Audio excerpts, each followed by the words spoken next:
Não, e É. tem inclusive casos, claro que são exceções, mas tem casos, por exemplo, e eu fiquei sabendo de um agora, porque eu tava relendo uma biografia do Deep Purple, e tem uma história inacreditável, assim, que na época ninguém soube disso, né? Mas assim, o Roger Glover, na época ali do Ian Gillan, daquela famosa formação número 2, o Roger Glover foi demitido pelo Rich Blackmore, porque o Rich Blackmore queria botar o Phil Lynott do Tin Lizzy no lugar dele. Nossa! Nossa! Eu soube dessa história também, recentemente. É um negócio assim inacreditável. Então, tem vários motivos para que essas demissões aconteçam. Claro que tem todo um envolvimento financeiro, tem o envolvimento de conflito de egos, que inclusive tem conflitos com o processo criativo. Eu lembro, por exemplo, que o Neil Sean foi mandado embora da banda do Santana. Ele entrou, ele falou, cara, não, vamos mudar o som aqui, não sei o quê, babá. Santana, como é que é, meu amigo? Você tá com 19 anos, você quer mudar o meu som? Tchau, tchau. Aí depois o Neil Sean saiu e foi montar lá o Journey, né? Journey, né? Mas assim, então assim, as justificativas para demissões muitas vezes são as mais estapafúrias possíveis. Essa do Deep Purple, por exemplo, é um negócio inacreditável. Assim, não, eu não quero tocar. Não, enquanto o Roger Glover. Cara, presta atenção. Roger Glover, era amigo do cara.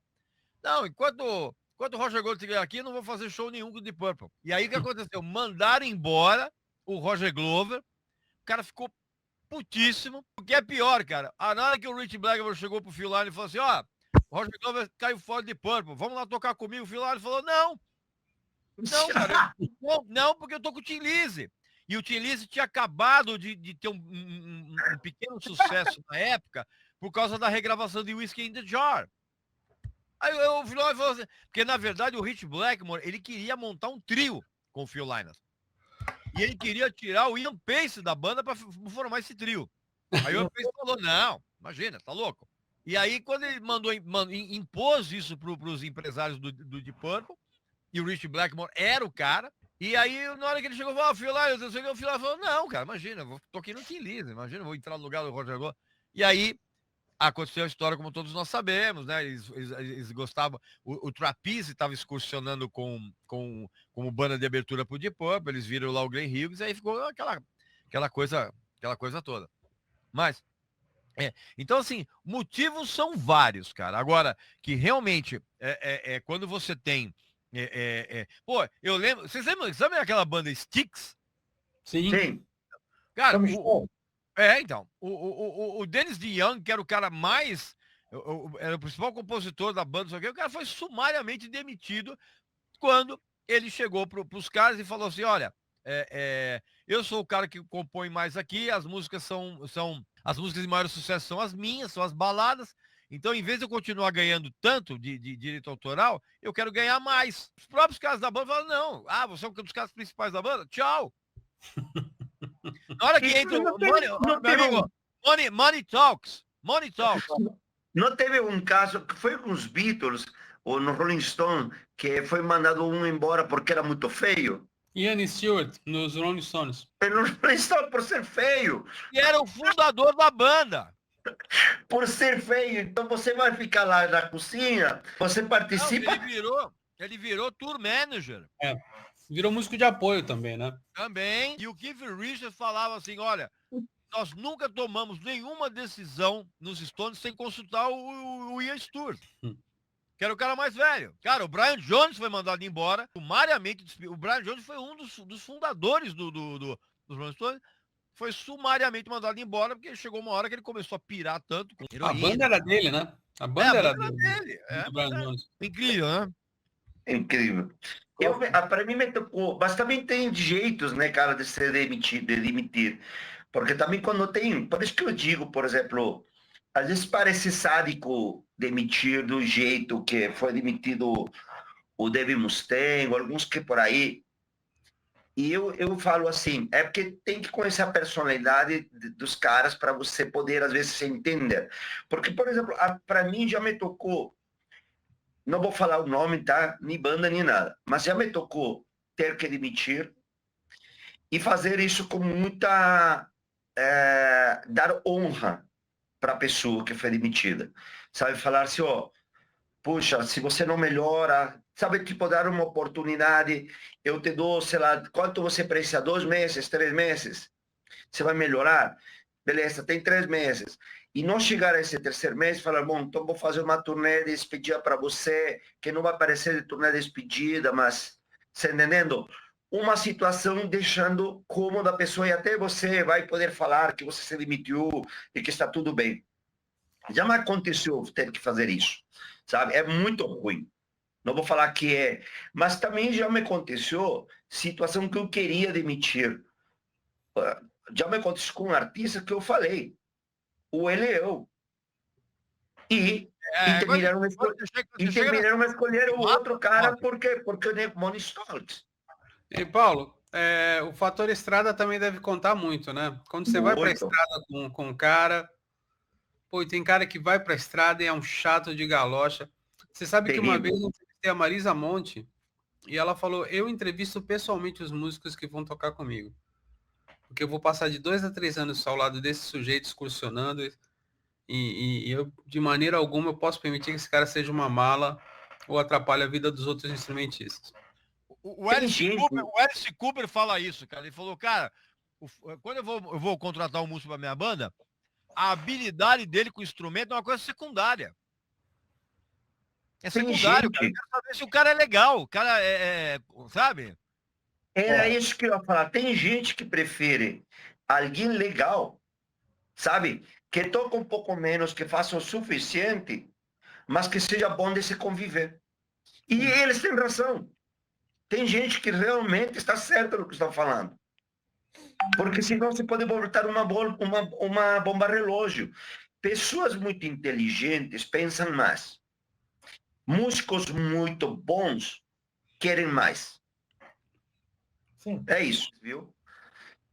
Por isso que o fator bebida muitas vezes se volta um grande problema, tá? Porque a bebida muitas vezes volta, nem todo mundo fica simpático, nem todo mundo fica, está entendendo? Nem todo mundo fica extrovertido. Tem gente que fica agressiva, tem gente que se volta inconveniente.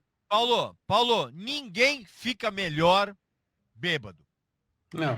Sim, Ninguém. mas digo, claro, eu entendo, mas tem gente, são piores, casos piores, porque eu conheço alguns que bebem, que voltam engraçados. Por exemplo, o vocalista lá do Uriah Heep, ele é muito engraçado. O cara, ele bebe e fica muito engraçado, e ele é super suave, legal, sabe? Só que tem gente que se volta agressiva, inconveniente, mal, sabe? Mau caráter. Então, é esse momento, quando você está na convivência todos os dias. Então, por exemplo, tem uma famosa história do Sammy Hagar com Van Halen. O Sammy Hagar fala que ele que estava se dedicando a umas coisas. O Van Halen diz que eles que mandaram ele embora. E aí se dá nessa bola entre os dois, entre ambos. Mas, na verdade, alguma coisa estava no meio do caminho, tá? Que podia ter sido, às vezes não é isso, às vezes é a grana que está no meio do caminho. E não é simplesmente esse comentário. Agora, vocês lembram do Lindsey Buckingham com Fleetwood Mac? O Lindsey sempre foi a pedra do sapato na banda. Sempre foi. Ele foi sempre o que criava... É um grande artista, compositor, tudo, mas o Lindsey sempre foi a pedra do sapato. Até me estranhou que ele demorasse tanto em mandar embora o Lindsey. Apesar que eu adoro o Fleetwood Mac, mas digo, quantos anos, cara? Creo que foi por aí 2018, 2019 que mandaram ele embora. Pensa quantos anos se passaram. Você aguentaram alguém 40 anos em uma banda. Isso todo mundo pensa que esse tipo de coisa acontece única e exclusivamente no show business e o rock pop. Mas, por exemplo, no mundo erudito isso é mais comum ainda, né? Muito comum. As orquestras, você tem um período ali de experiência e se você não comprometer, você cai fora. Mesma coisa maestro. Se a orquestra rejeitar um maestro, não adianta, não há santo que faça. Não há hierarquia que sustente isso, né? Não, existe... É que mudou muito a posição do maestro. Antigamente o maestro ele poderia cometer assédio moral, e às vezes até ameaças físicas. Hoje, qualquer maestro, principalmente nas orquestras americanas, qualquer maestro que levantar a voz para um músico, é de praxe que a orquestra inteira se levanta e vai embora. O Karajan seria hoje preso, né? O Karajan seria, bom, já começa o Karajan, né, se filiou 2 vezes ao Partido Nazista. Mas o Karajan tem várias, né? Reza a lenda que uma vez ele estava regendo, ele sempre regia de olhos fechados. E aí um dia perguntaram, maestro, por que você rege de olhos fechados? Ele falou, porque não tem nada mais entediante do que ver músico tocar. E a outra, ele, no final do ensaio com a Filarmônica de Berlim, olha que a Filarmônica de Berlim é casca, ele falou, eu odeio tanto vocês que a minha vontade é tacar um galão de gasolina nessa orquestra e tacar fogo em vocês e nunca mais tem felicidade de pessoas. Cara, agora, tranquilo. Você estava falando do Lindsey Buckingham, Paulo. Reza a lenda que ele foi mandado embora depois de ter tentado estrangular a Stevie Nicks. Nada menos e nada mais que isso. O cara era suave. Numa entrevista dele, ele falou, não, isso é mentira, mas que eu gostaria de ter feito isso, eu gostaria.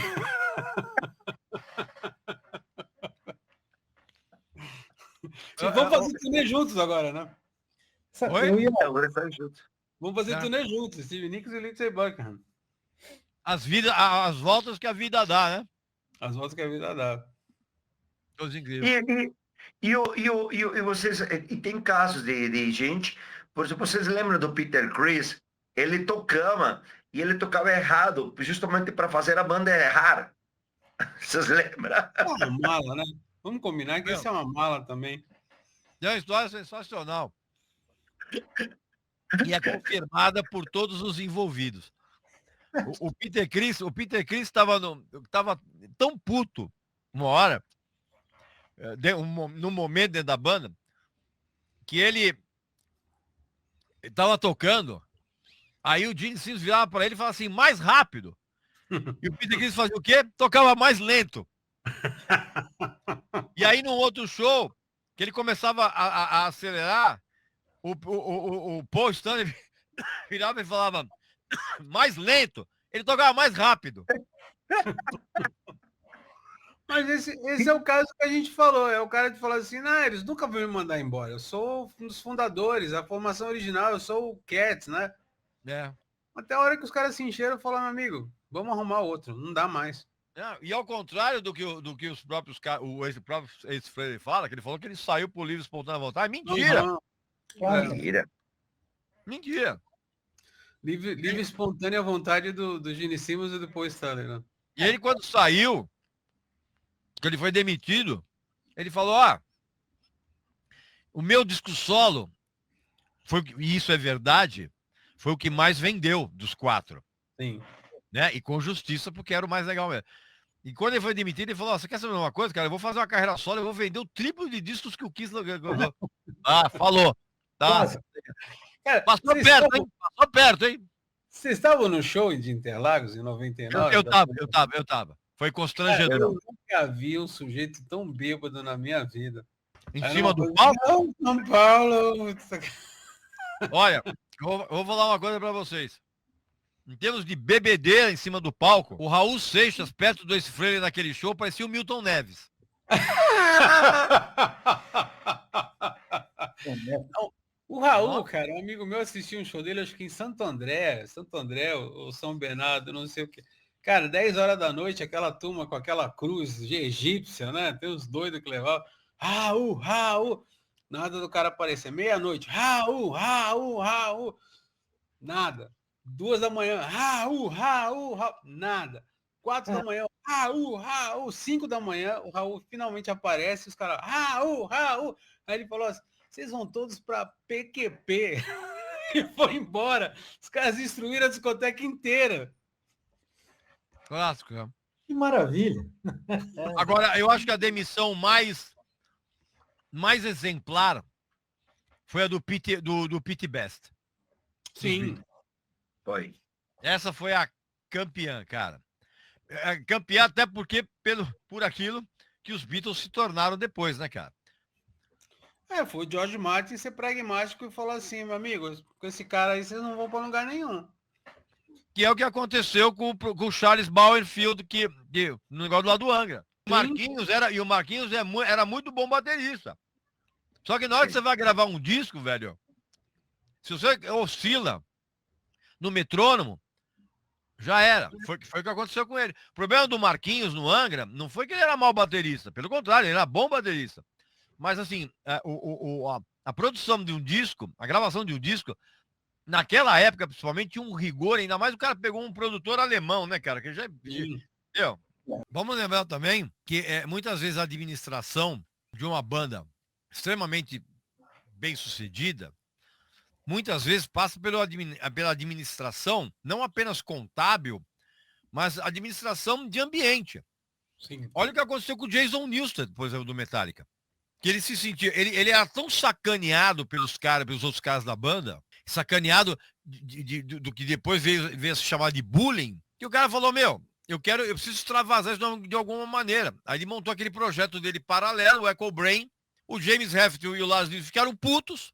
Falaram, não, cara, você tem que escolher. Ou você fica no Metallica, ou você... E eles eram tão sacaneados que ele falou, não, cara, eu vou embora do Metallica. E até hoje, o James Hetfield e o Lars Ulrich, eles se arrependem muito de ter feito o que eles fizeram, cara. É incrível, né?